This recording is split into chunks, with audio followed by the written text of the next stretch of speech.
husbands to a lesser degree, our fathers and mothers and children for close to 40 years of soldiers underneath my command that have perished. And the one theme that they play back to me when I'm with them and trying to console them, I'm actually often crying right along with them, is that, you know, General, the one thing I can console myself with is that my son, my husband, was doing exactly what he wanted to be doing, and he was doing it with the people he wanted to be with. That is the one constant theme that I've had close to 40 years.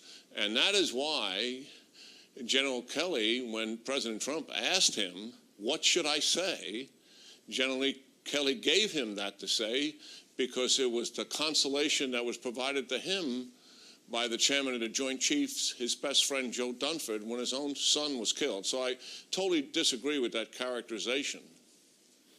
So you agree with the president. What about forgetting the dead soldier's name?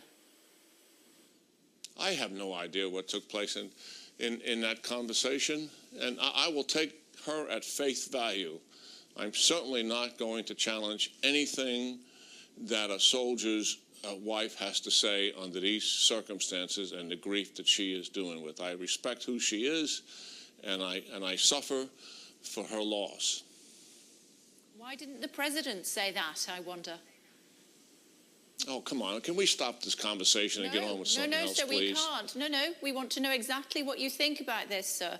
Why would the president not have said... I'm done with the conversation. Why would the president not have said I'm done with the conversation. Make up your mind.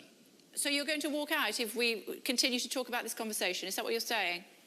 I think I've answered your question. No, you haven't. Right? I'm asking you a follow-up question. I'm asking you, you said you would never say that, you would never challenge a war widow. I'm saying to you that your president did. Is that acceptable? I've given you my answer. No, you didn't. That's why I'm asking you the question, sir. I'm giving you my answer. What is your answer? I just gave it to you before. Remind me, please.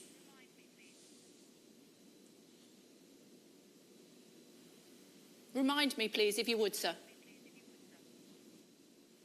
Do you appreciate how offensive this must be to war widows, not just of the one that we have been talking about, but more generally, when someone in your position feels that it's inappropriate to answer these sort of questions? I've given you an explanation of my feelings on this subject. And I've also told you, I think this subject is one that the more we spend time on it, the more difficult it is for all the parties concerned. That was one of the things I thought General Kelly did so eloquently in providing us with the missive. Is there anything that is left sacred in this country that we have to be involved in the middle of a situation like this with a grieving family? That is what I resent. I've answered your questions, and I'm not answering any more on this subject. Okay, would you like to talk about North Korea instead? It's up to you, madam. Well, it's not up to me because you won't answer my questions, but let's press on with North Korea and see how we get on. Lots of punch